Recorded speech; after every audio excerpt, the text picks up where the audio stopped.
Este critério não invalida erros, porque muitas vezes há pequenas faltas que ficam por sancionar por força desse critério.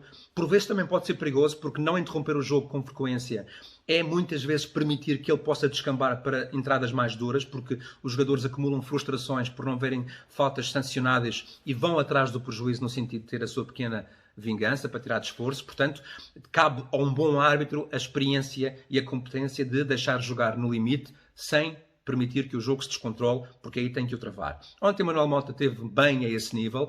Houve 2 lances mais determinantes no jogo. O primeiro, e os dois por volta dos 31 minutos. O primeiro, um pedido de penalti sobre Mateus Nunes por Mansur. Na minha opinião, não há pontapé de penalti. O contacto é evidente nas costas, com o braço.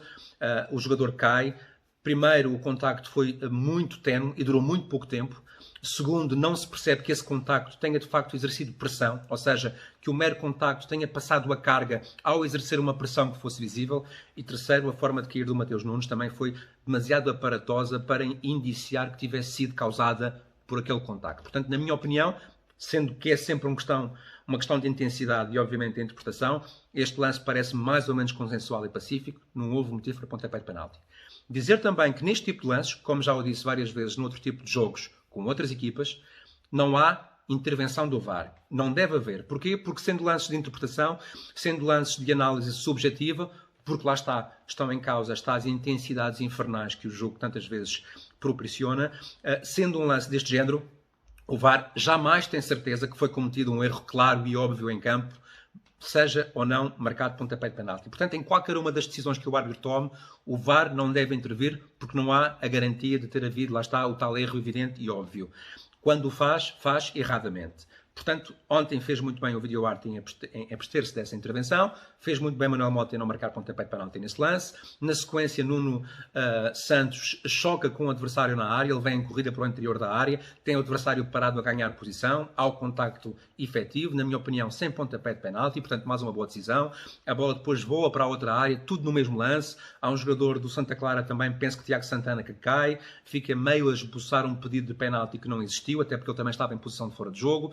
E, portanto, naquele minuto aconteceram várias coisas que, na minha opinião, apesar de serem de interpretação, foram bem decididas. O jogo teve, obviamente, momentos disciplinares mais duros. Houve uma entrada de palhinha sobre Tiago Santana muito dura na segunda parte, que para mim merecia cartão amarelo, mas lá está. São os danos colaterais de um critério largo que, diga-se de passagem, foi muito coerente. Coates também teve uma entrada muito dura já perto do final do jogo, em que se ainda pediu-se lance para vermelho, na minha opinião. Não era para isso, eu diria que era um amarelo muito, muito negligente, mas não chegou a vermelho. Porquê? Primeiro porque o central do Sporting joga apenas a bola, o contacto posterior é fruto dessa tal entrada impetuosa e negligente, e depois porque acerta numa zona do pé que não é demasiado alta, ou seja, não é na perna. Quando o contacto existe numa zona do pé em que acaba o perímetro da bola, portanto, partimos do princípio que a tentativa foi em jogar a bola e não em agredir o adversário, não em ter uma conduta violenta ou cometer uma falta com força excessiva, como acontece, por exemplo, quando as entradas são de pitões na perna ou nos joelhos. Portanto, aqui, havendo o toque na bola e o posterior toque no pé, o amarelo impunha-se porque a entrada foi muito arriscada, não mediu as consequências da sua entrada para o adversário, mas não era para cartão vermelho. Não foi um jogo isento de erros, o relevado estava deteriorado porque o tempo estava mau, mas foi uma arbitragem muito bem conseguida, acima de tudo corajosa, porque manteve um critério igual, do princípio ao fim, assumindo, obviamente, os pequenos danos colaterais daí decorrentes. Até à próxima.